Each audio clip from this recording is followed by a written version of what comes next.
Hey guys, what's up? I'm going to be showing you a video today on how you can configure H1Z1 to fit your computer necessary to run it as good as you possibly can. Now, as a result, you're going to have to lower a lot of your rendering and a lot of your textures and this and that, whatever it may be. So, first off, what you're going to want to do is you're going to either get to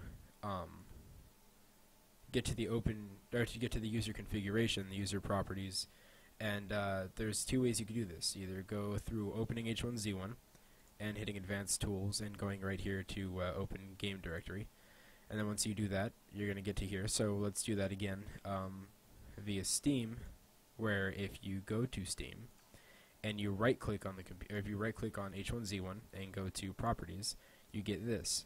Now, you're going to see it right here. Then you're going to want to go to Local Files and then go to Browse Local Files. So you could do it either one of those two ways. And what you're going to do immediately is ignore all of this. This is all not necessary right here. Just go down over to here, the bottom. You're going to see something that says User Options right here, Configuration Settings. It's going to say it right there. It's going to be 2 kilobytes. It's a notepad. So you're going to open it. And if it does not come up in a notepad, you're going to right-click and open with Notepad. So once you do that, you're going to full screen this right here, and there's two things I could show you to do right now, or three maybe. First is your full screen. If you want to do full screen windowed or just windowed, you could type in full screen mode windowed, and in mode you could do full screen. But usually immediately whenever you do open this page for the first time, it should look something like that, full screen. And then instead of this being windowed, it should also say full screen. Now now you are going to erase these if you want a full screen windowed or just a windowed. Let's say, well, you most of the time you're going to want full screen windowed so you could overlay and just less hassle. You're going to type in windowed in capital W, and then for mode you're going to do windowed full screen. Did I spell that right? Windowed full screen. There we go. Okay, want to make sure. And then you're gonna do your HD Pixel Plus. What this basically means is like your this is your, what's it called? It's your pixel quality, your pixel rendering. Mine's at 0.85, and 1 being the best. Okay, you could turn that down to about a 6.5, and then you'd have more of a blocky looking kind of look to it. It wouldn't look like Minecraft. It just kind of looked not the best. It wouldn't look like a newer game. So you're rendering. This is where all of this starts to take effect from here down. Oh, and also, if you're going to do full screen windowed, it might not say 16 by 9, so you just want to type in 16 by 9 anyways, in windowed width and height. So in your rendering, you're going to, let's say if you're here just to take down the quality of your game, so your computer could run it faster. First off, I just want to let you know that this is really not lag. It's not lag. It's really, I could swear to you, it's not lag. There's no such thing as lag whenever you're getting bad frames on a game. It's just bad frames on the game. Your frames are dropping because your CPU or your graphics card can't handle the game, or whatever it may be. There's obviously a problem with your computer if you cannot run the game at its standard. So as a result, you have to lower some settings so your computer can run it fine. Now, I'm not saying it's a bad thing. I'm just saying I'm tired of people calling it lag, because there's no interference with the connection. The connection's still there. Like, you're still getting everything that it's giving out, but your computer is just reducing its frames and able to comprehend right, because if it didn't, then your computer would turn off. So first off, you want to take down your effect quality, your texture quality, and your shadow quality will either all be at 3, or will all be at 3.2.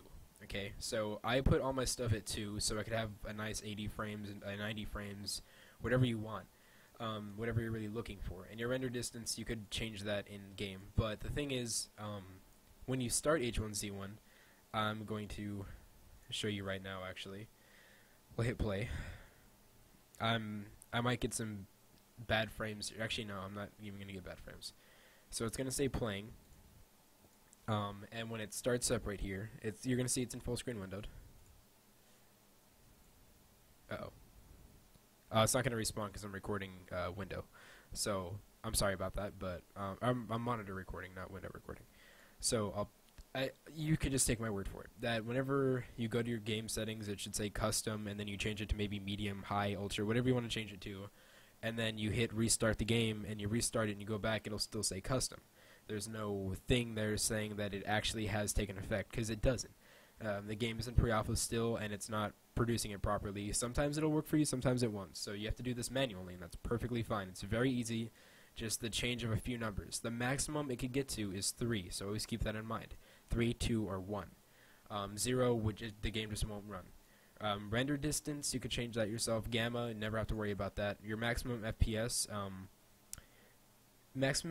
it's hard to explain. Like, I can make this 1 billion if I wanted to. Like, it doesn't change anything exactly, but it can at the same time. So let's say you want your maximum FPS to be something like 80. It'll be a lot easier for it to keep at that 80 consistency if it goes up to maybe 120, which if you're here just to change your rendering down to lower, I doubt you'd be getting anything really above 80, but or 120. But if you want it to be at steady 80 and it hits at 80, it won't go above, meaning that your computer will be staying consistent, your game will be staying consistent instead of going from 80 to 120 and then back to 80 and so on and so forth. So that's all up to you as to how you want that, but I'll make mine 120 average. It says 250 average, but you can just change it down to there, because I doubt it's going to get above 250. So it says use LODA is just going to stay at 0, same with your smoothing, and your model quality, you could turn that to 1, 2, or 3.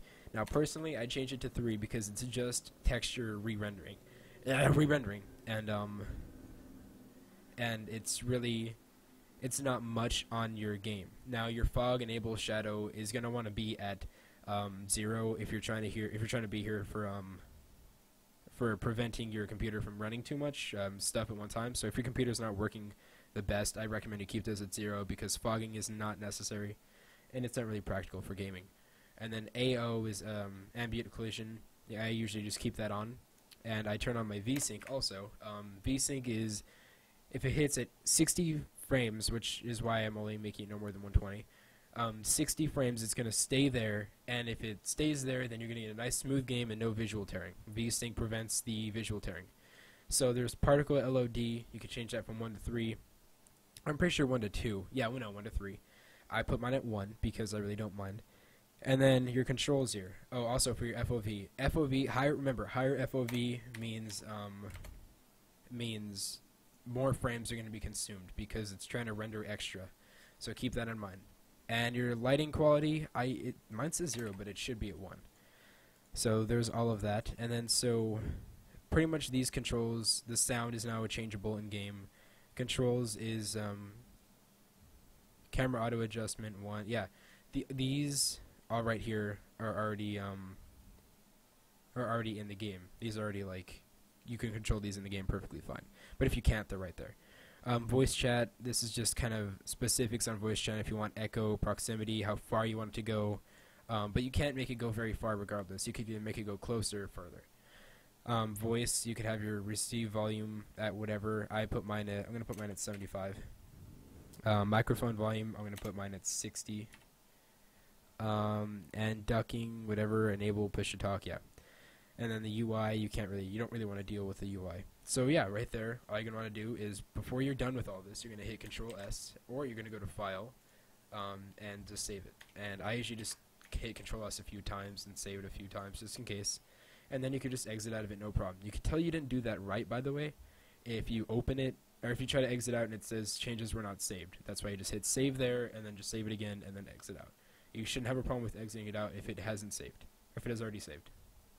So that's pretty much it. That should be helping you. This also is relevant with a lot of other games that have the user configuration. I hope you found this video useful. I tried to give it as useful as I was trying to make it as useful as I could. I know that there is a problem with people not having their textures being like the best, and or they're rendering too much, and your computer can't take it. Like my computer is sometimes I have to restart it before I want to play a game of H1Z1. But yeah, it's just me. So yeah, anyways, I hope you liked this video. Remember, comment, subscribe, and hopefully if you guys like this video, I'll be making more videos like this. Thanks.